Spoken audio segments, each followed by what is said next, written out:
Neuroética é um ramo da bioética que investiga as implicações das neurotecnologias, quer dizer, das tecnologias desenvolvidas relativas ao cérebro, com o comportamento humano, os princípios morais, vamos dizer, e éticos que regulam o comportamento da sociedade.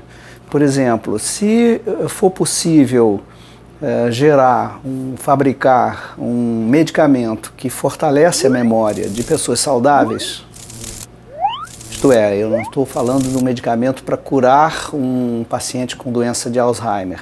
E nesse caso não há problema ético nenhum, a gente tem que dar o medicamento para o doente. Mas, por exemplo, se esse medicamento ele não tiver efeitos nocivos e puder ser usado em pessoas normais para fortalecer a memória, isso significa que aqueles que tomarem o medicamento vão se dar melhor numa prova, no caso de estudantes, num concurso público, no caso de candidatos. Um outro exemplo muito importante da neuroética é o uso de doping nos esportes, principalmente nos esportes individuais. O limite do corpo humano vai ser rapidamente atingido. Por quê? Porque a biologia do corpo humano ela pode ser moldada e modelada pelo exercício, pelo treinamento, etc., mas só até um certo ponto.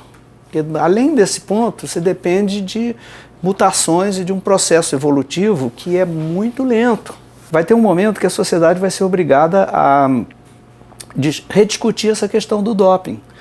Porque o preço de não haver essa discussão vai ser o fim dos esportes individuais. E como isso representa milhões de dólares, é um negócio de milhões de dólares, certamente as empresas do esporte vão induzir a sociedade a rediscutir o doping. Um outro exemplo muito importante da neuroética é uma área da neurotecnologia ou da neurociência chamada neurorobótica. Você pode registrar a atividade, captar a atividade dos neurônios, você pode fazer isso com um neurônio, 2 neurônios ou muitos neurônios ao mesmo tempo. E isso é levado a um computador.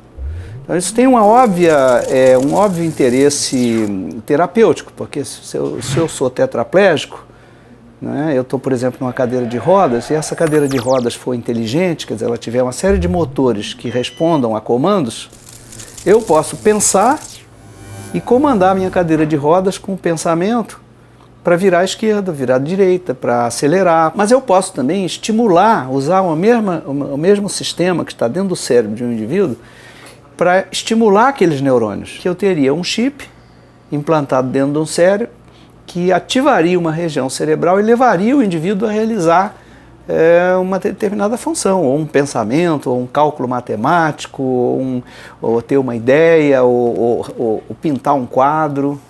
A questão ética que se coloca é se isso pode ser feito, deve ser feito, em que condições, em que pessoas, né, e com quais objetivos.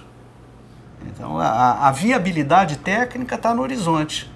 A questão que a gente tem que discutir é a questão ética do uso dessa tecnologia.